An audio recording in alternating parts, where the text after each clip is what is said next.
মোহ খুব খারাপ, আর একবার যে এই মোহতে পড়ে তার জীবনটা ধ্বংস হতে কিছুটা সময় লাগে, কিন্তু ধ্বংস তো অনিবার্য। আবিদও মোহতে আটকে গিয়ে 5 বছরের সুখের সংসারটা ভেঙে দিল। আজ থেকে 5 বছর আগে পুণ্য আর আবিদের বিয়েটা পারিবারিকভাবে হয়েছে। যদিও বিয়ের আগে দুজন দুজনকে চিনত না, কিন্তু বিয়ের পরে ভালোবেসে সংসার গড়ে তুলেছিল। এই সংসারে কোনো জটিলতা ছিল না, ভালোবাসায় স্বপ্নের মতো দিনগুলো গড়িয়ে যাচ্ছিল। আর এই পূর্ণতা ভরিয়ে দিতে এই সংসারে যোগ হয়েছে নতুন নতুন সুখ পাখি, যার নাম সুখ। বর্তমান বয়স 3 বছর। সুখের জন্মের পর থেকেই আরও রমরমা হয়ে উঠল আবিদের ব্যবসা।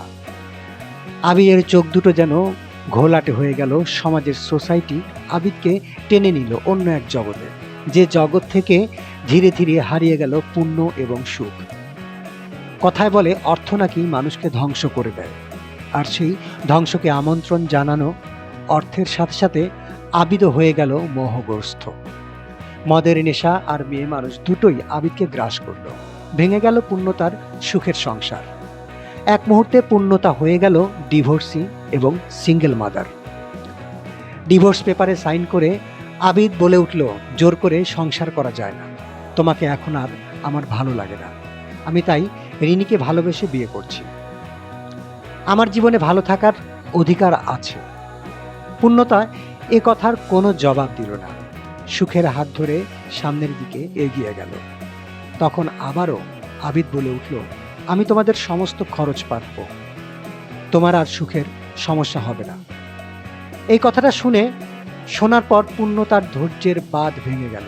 ঘুরে দাঁড়িয়ে আবিদের গালে থাপ্পড় মেরে দিল, চেঁচিয়ে বলে উঠল, টাকার জন্য আমাকে আর আমার মেয়েকে ছেড়ে দিলে সেই টাকা তোমার থাকবে না, এই টাকাই তোমাকে ধ্বংস করে দেবে।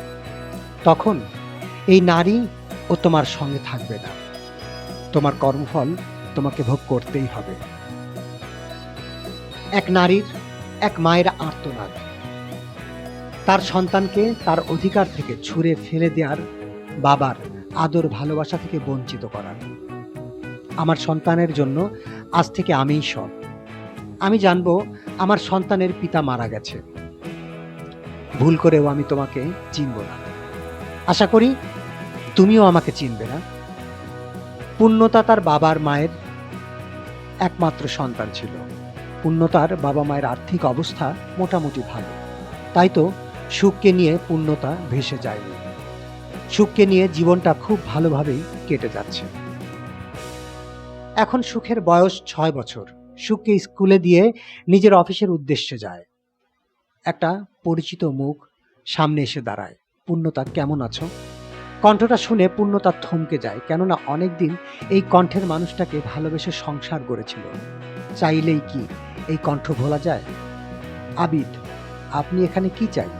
আবিদ পূর্ণতার পা জড়িয়ে ধরে হাউমাউ করে কেঁদে উঠে বলে, তুমি আমায় মাফ করো, আমি তোমাকে আর আমার সন্তানকে ফিরে পেতে চাই। আমি ভুল পথে চলে গিয়েছিলাম, আজ আমার সব কিছু শেষ হয়ে গেছে, তাই রিনিও আমার কাছ থেকে চলে গেছে। এরা শুধু টাকা চেনে, তোমার মতো ভালোবেসে সংসার করতে পারে না। আমি আমার কর্মের ফল পেয়ে গেছি।